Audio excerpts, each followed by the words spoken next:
Hello everyone, प्रगति सूत्र में आपका बहुत बहुत स्वागत है। आपने मेरी पिछली स्ट्रैटेजी की वीडियो ज़रूर देखी होगी। तो उसी स्ट्रैटेजी को कायम करने के लिए हम आज अपनी पहली क्लास स्टार्ट कर रहे हैं, जिसके अंदर हम जनवरी 2026 के इम्पॉर्टेंट डेज़ और उनसे रिलेटेड स्टैटिक के बारे में पढ़ेंगे। आई होप आपको ये वीडियो पसंद आए और जो मेरा मोटिव है वो पूरा हो सके।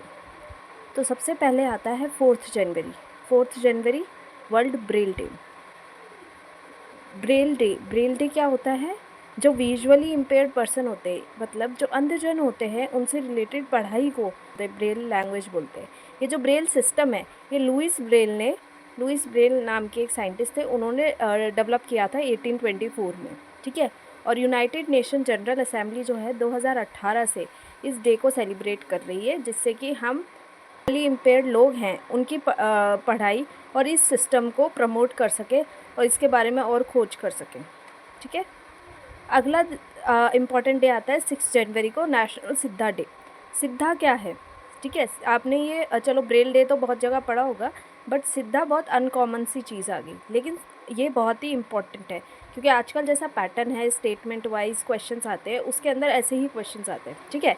तो ये जो हम डिटेल पढ़ रहे हैं हर एक इम्पॉर्टेंट डे की, ये उन स्टेटमेंट बेस्ड क्वेश्चंस को क्रैक करने में हमारी मदद करेगा। नेशनल सिद्धा डे, सिद्धा क्या है? एक सिस्टम ऑफ मेडिसिन है जो तमिलनाडु से ओरिजिनेट हुई है, ठीक है। ये सिद्धा जो सिस्टम है मेडिसिन का, जो तमिलनाडु से ओरिजिनेट हुआ है, ये कुछ सेजेस ने, एनलाइटेंड सेजेस यानी साधु संत जो होते हैं, उन्होंने डेवलप किया है, ठीक है। और उनमें से जो उन्होंने ये डेवलप किया है, जिन्हें हम फादर ऑफ सिद्धा सिस्टम कहते हैं, वो है सेज अगथी यार, ठीक है। अब ये जो सेजेस जो इन्होंने ये सिद्धा को डेवलप किया है, इन्हें हम सिद्धार्थ बोलते हैं, सिद्धार्थ, ठीक है। लर्न करना इजी है, ठीक है। इस बार 2026 सिद्धा डे की थीम थी सिद्धा फॉर ग्लोबल हेल्थ, ठीक है। मतलब हम जिससे कि हम सिद्धा जो मेडिसिन सिस्टम है इसको पूरे वर्ल्ड में प्रमोट कर सके और इसकी मदद से कई बीमारियां क्योर कर सके, ठीक है।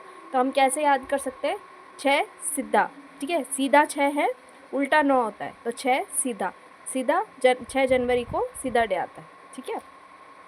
अब उल्टा 9 जनवरी, ये तो सबको पता ही होगा, ठीक है। NRI या प्रवासी भारतीय दिवस, ठीक है।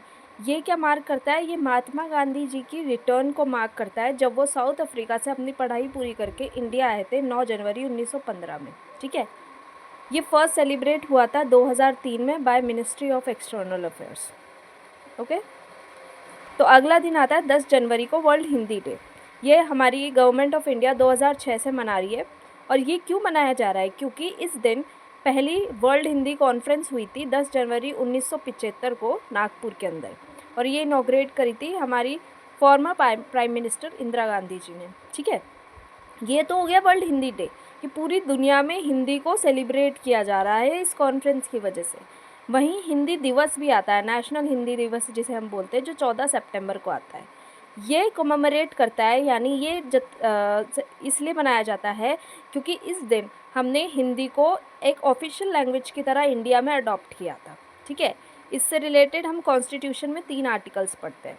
आर्टिकल 351, जिसके अंदर हिंदी लैंग्वेज के डेवलपमेंट और प्रमोशन की बात की गई है कि किस तरीके से हमें हमारे देश और दुनिया में हिंदी लैंग्वेज जो हमारी मातृभाषा है उसको डेवलप और प्रमोट करना है। अगला आर्टिकल आता है article 350A।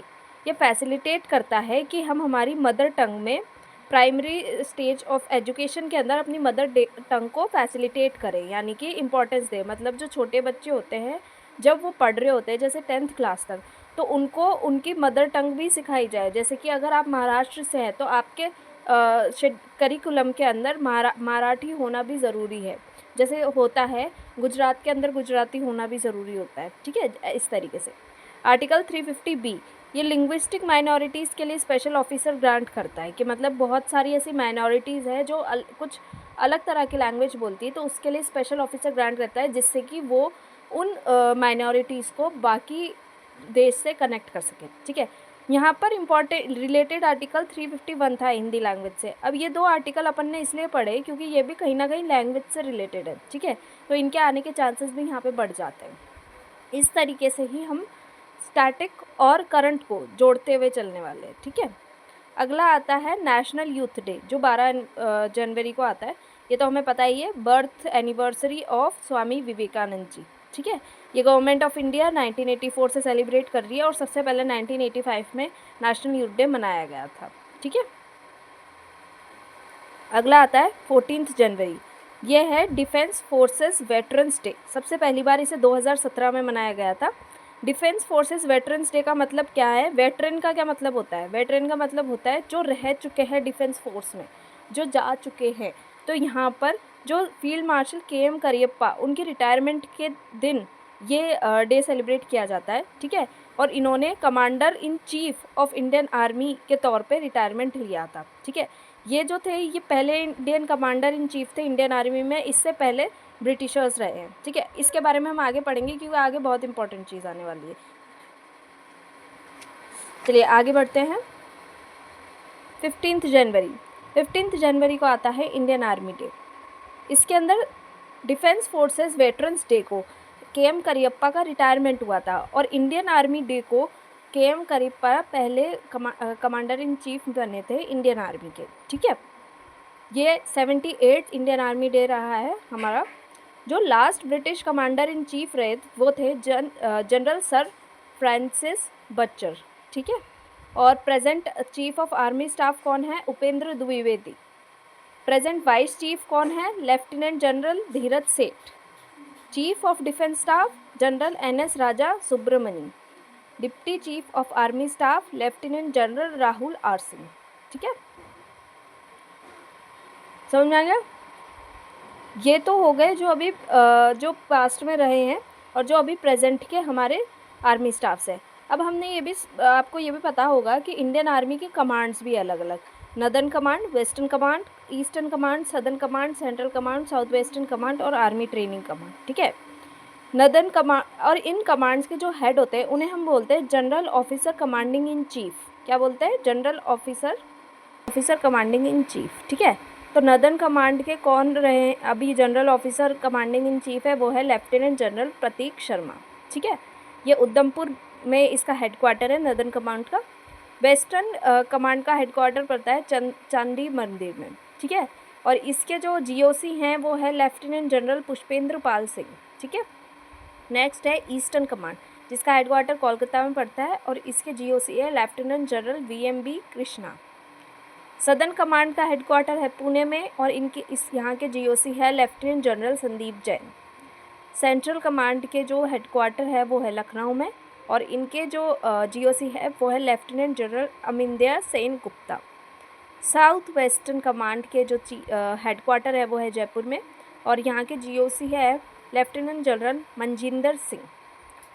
Army training command जिसका हेडक्वार्टर शिमला में है, उसके GOC है lieutenant general Devendra Sharma. I hope Indian army day से रिलेटेड सारी स्टैटिक आपको समझ में आ गई होगी। ये सबसे इम्पॉर्टेंट है जो करंट अफेयर्स से उठा के पूछा जाता है। ये हम आगे जब अपॉइंटमेंट्स आएंगे उसमें भी हम पढ़ेंगे क्योंकि ये चेंज होते रहते हैं और काफ़ी चेंज भी हुए हैं अभी नेक्स्ट मंथ्स में। लेकिन अभी हमने वो हमारा रिविजन हो जाएगा, अभी हमने पढ़ लिया है। ठीक है, आई होप आपको समझ में आया हो। 15 जनवरी को अब आगे बढ़ते हैं। 15 जनवरी को ही थिरुवुल्लर डे आता है जो तमिलनाडु में मनाया जाता है और ये पोंगल फेस्टिवल का सेकंड डे होता है जिसे हम मट्टू पोंगल भी कहते हैं। तो आपसे पूछ लिया जाएगा मट्टू पोंगल क्या होता है और मट्टू पोंगल या फिर ये पूछ सकते हैं कि पोंगल फेस्टिवल के सेकंड डे को क्या बोलते हैं या उस दिन कौन सा डे होता है। ठीक है, अच्छा ये सेलिब्रेट क्यों होता है? क्योंकि एक तमिल पोएट थे, ठीक है, और ऑथर थे, ये ऑथर रहे वो तिरुकुरल के। ठीक है, ठीक है, आगे बढ़ते हैं। नेक्स्ट आता है 16 जनवरी जो नेशनल स्टार्टअप डे के तौर पे हम मनाते हैं और 2022 से हम ये बना रहे हैं। क्यों मना रहे हैं ये आप खुद सोच सकते हैं, ताकि हम इंडिया के स्टार्टअप इकोसिस्टम और एंटरप्रेन्योरशिप को आगे बढ़ा सके। ठीक है, प्रमोट कर सके, दुनिया में आगे बढ़ा सके।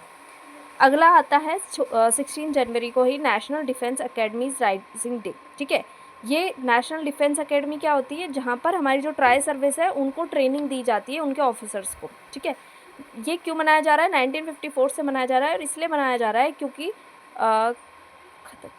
क्योंकि खदक वासला पुणे के अंदर पहली नेशनल डिफेंस अकेडमी इनॉग्रेट हुई थी। ठीक है। और यहाँ पर क्या होता है, ट्राई सर्विस ऑफिसर्स की ट्रेनिंग होती है।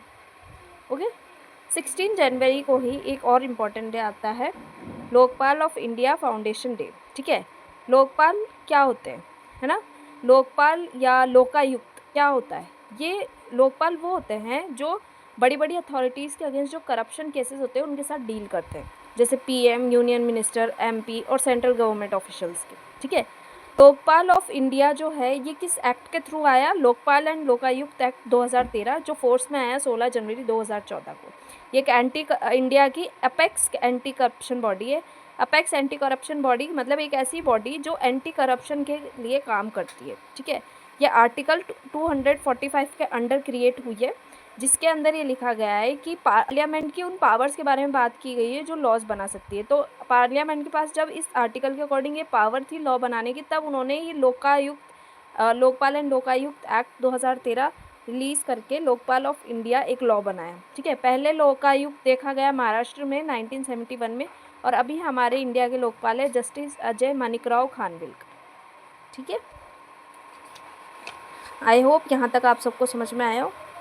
अगला इम्पॉर्टेंट डे आता है 19 जनवरी को, national disaster response force day. ठीक है।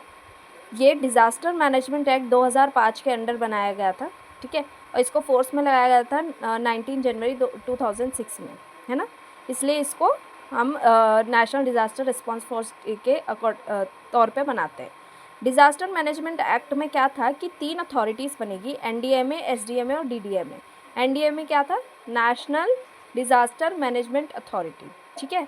SDMA state disaster management authority और DDMA district disaster management authority.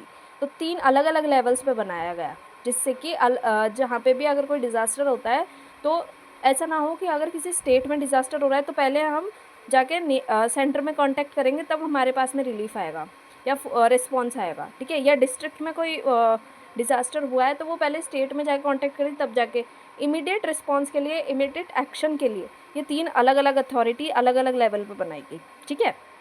NDMA के हेड कौन होते हैं, पीएम ऑफ इंडिया, और एसडीएमए के सीएम ऑफ दैट स्टेट। ठीक है। अब ये स्टैट्यूटरी बॉडी है। अच्छा, यहाँ पे एक क्वेश्चन है, स्टैट्यूटरी बॉडी क्या होती है, आप मुझे ज़रूर बताइए कमेंट में कि स्टैट्यूटरी बॉडी क्या होती है। अगली क्लास में हम इसे डिस्कस करेंगे, व्हाट इज़ स्टैट्यूटरी बॉडी। ठीक है। अगला इम्पॉर्टेंट डे आता है 19 जनवरी को, कोकबोरोक डे। ठीक है। कोकबोरोक क्या है, ये एक त्रिपुरा की ट्राइबल नेटिव लैंग्वेज है। ठीक है। और ये तिब्बतो बर्मन लैंग्वेज फैमिली को बिलोंग करती है। इसकी स्क्रिप्ट रोमन और बंगाली स्क्रिप्ट में ये लिखी जाती है। ठीक है। 3 इंपॉर्टेंट चीज़, त्रिपुरा की नेटिव लैंग्वेज है, तिब्बतो बर्मन लैंग्वेज फैमिली से बिलोंग करती है, और इसकी स्क्रिप्ट है रोमन और बंगाली। ठीक है। ये इसलिए मनाई जाती है ताकि इस लैंग्वेज को हम प्रमोट कर सकें। अब ऐसे ही आपके पास क्वेश्चन आ जाता है कि बताओ कोकबोरोक कहाँ की लैंग्वेज है। अब आपको कोकबोरोक डे तो याद होगा, लेकिन इसकी ये क्या है एक्चुअल में वो नहीं पता होगा, और फिर जब क्वेश्चन आ जाता है तो हमें लगता है इररिलेवेंट क्वेश्चन आ गया, ऐसे कहाँ कहाँ की ट्राइबल लैंग्वेजेस याद करें, लेकिन ये था इम्पॉर्टेंट सिनेरियो में। ठीक है। इम्पॉर्टेंट डे आता है हमारे पास 20 जनवरी, पेंगुइन अवेयरनेस डे। ठीक है। ये एक फ्लाइट पेंगुइन अवेयरनेस डे, क्योंकि पेंगुइन अवेयरनेस डे इसलिए मनाया जाता है ताकि पेंगुइन के बारे में लोग जान सके और उनके कंजर्वेशन के लिए काम हो सके। ठीक है। ये एक फ्लाइटलेस बर्ड्स होती है, सदर्न हेमिस्फीयर के नेटिव है और सबसे ज़्यादा ये अंटार्कटिका में देखी जाती है।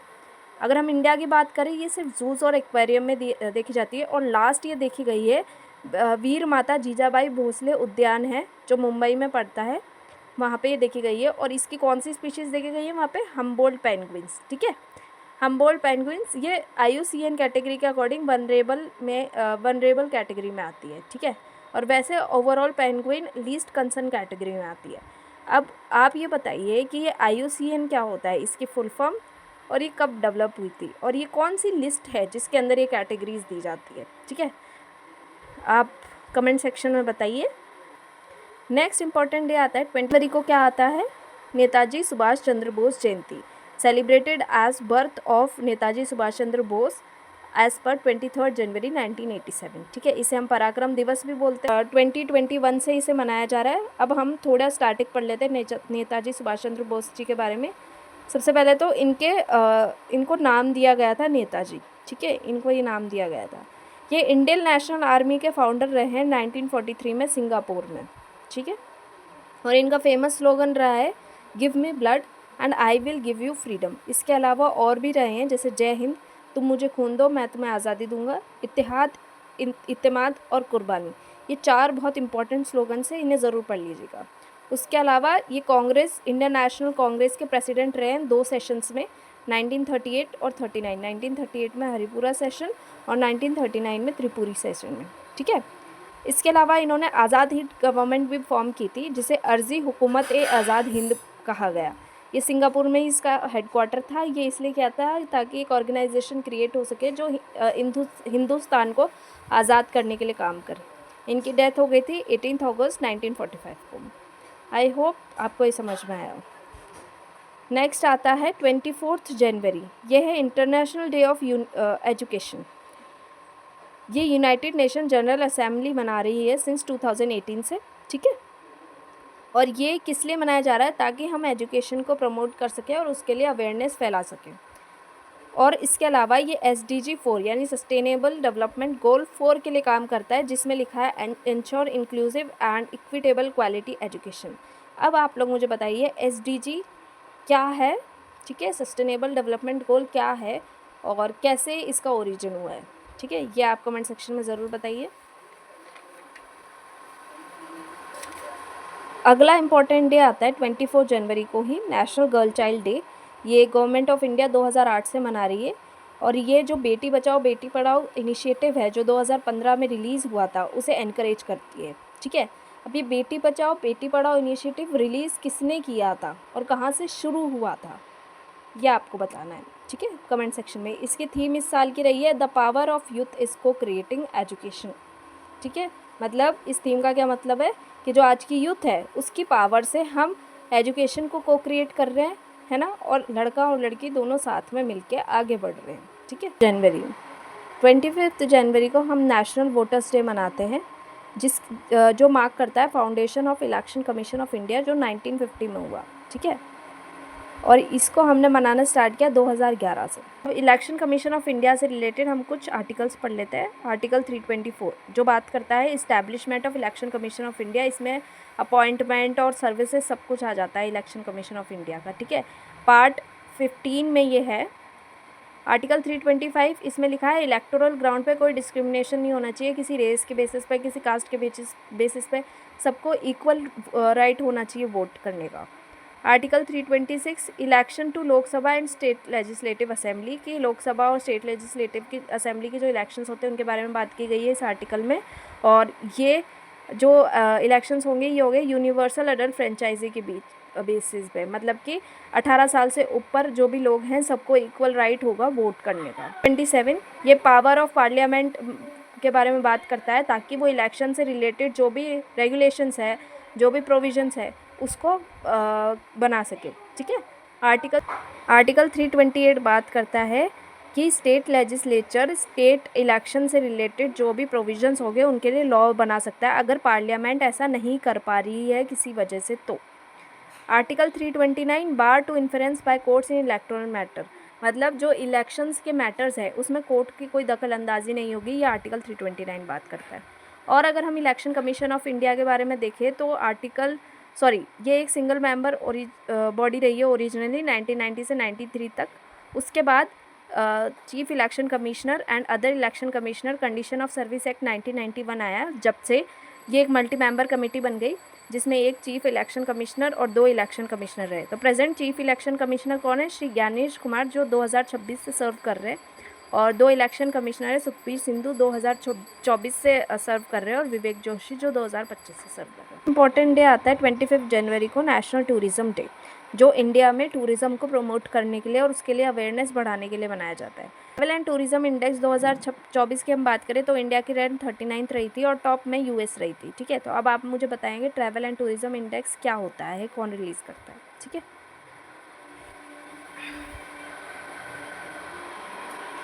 ठीक है, तो नेक्स्ट सबसे इम्पॉर्टेंट डे आता है जनवरी का 26 जनवरी रिपब्लिक डे।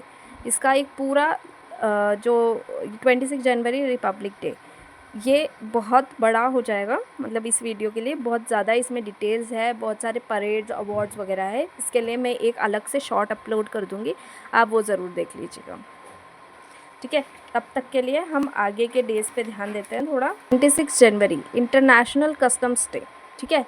ये कस्टम्स ऑर्गेनाइजेशन के द्वारा मनाया जाता है under guidance of world custom organisation, जिसका हेडक्वार्टर ब्रुसेल्स बेल्जियम में, ठीक है। ये क्यों मनाया जाता है? क्योंकि इस दिन कस्टम कॉपरेशन काउंसिल का इनॉग्रेशन हुआ था 26 जनवरी 1953 में ब्रुसेल्स में, ठीक है। अब ये तो हो गई इंटरनेशनली कस्टम्स का क्या इंपॉर्टेंस है, कैसे मनाया जाता है, सब कुछ। अब इंडियन कॉन्स्टिट्यूशन प्रोविजंस में इससे रिलेटेड क्या क्या इंपॉर्टेंट है। आर्टिकल 265 जिसके अंदर बताया जाता है कि बिना किसी लॉ के, बिना किसी अथॉरिटी ऑफ लॉ के कोई भी टैक्स कलेक्ट नहीं किया जा सकता है, ठीक है। आर्टिकल 246 के अंदर आता है कि जो कस्टम्स है वो यूनियन लिस्ट में आता है, ठीक है। इसका मतलब ओनली पार्लियामेंट ही कस्टम्स के ऊपर कोई लेजिस्लेशन कर सकती है, ठीक है। और ये यूनियन लिस्ट कहाँ थी? 7 शेड्यूल में, और ये जब ऐड हुआ तो ये 83rd एंट्री बन गई यूनियन लिस्ट में।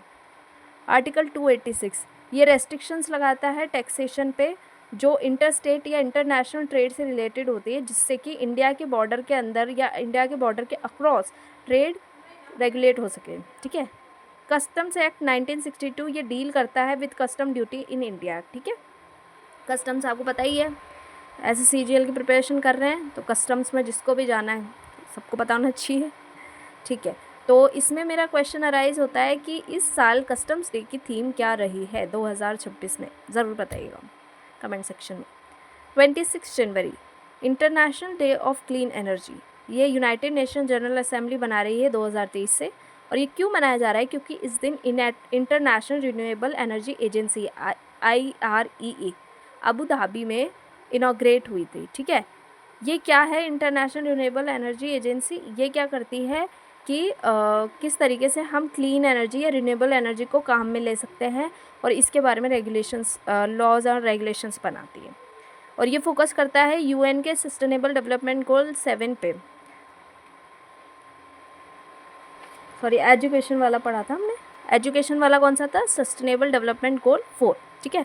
अच्छा, अब हम इससे रिलेटेड आर्टिकल्स जो क्लीन एनर्जी से रिलेटेड या एनवायरनमेंट से रिलेटेड आर्टिकल्स हम देखते हैं DPS में, फंडामेंटल राइट्स, फंडामेंटल ड्यूटीज़ और फंडामेंटल राइट्स तीनों के अंदर, ठीक है।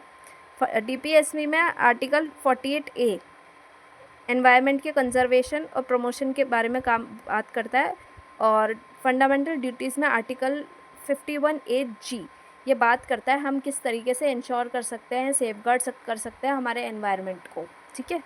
और आर्टिकल 21 राइट टू लाइफ जिसे हम बोलते हैं, एक फंडामेंटल राइट है, ये बताता है कि right to life to live in a secure environment, ठीक है, in a clean environment. Next important day आता है 27 जनवरी को नेशनल ज्योग्राफिक डे।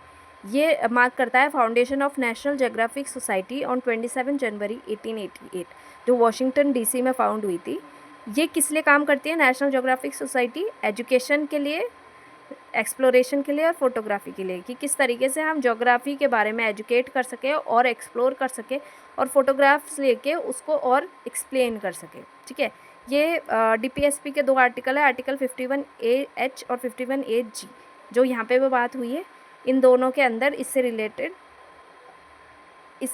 बात की गई है, ठीक। नेक्स्ट आता है 28 जनवरी को इंटरनेशनल डेटा प्राइवेसी डे। ये 28 जनवरी को आता है इंटरनेशनल डेटा प्राइवेसी डे। ये मार्क करता है anniversary of signature of convention 108, ठीक है। कन्वेंशन 108 क्या है? ये पहला लीगली बाइंडिंग ट्रीटी थी जिसमें डेटा प्राइवेसी के बारे में बात की गई थी 28 जनवरी 1981 में।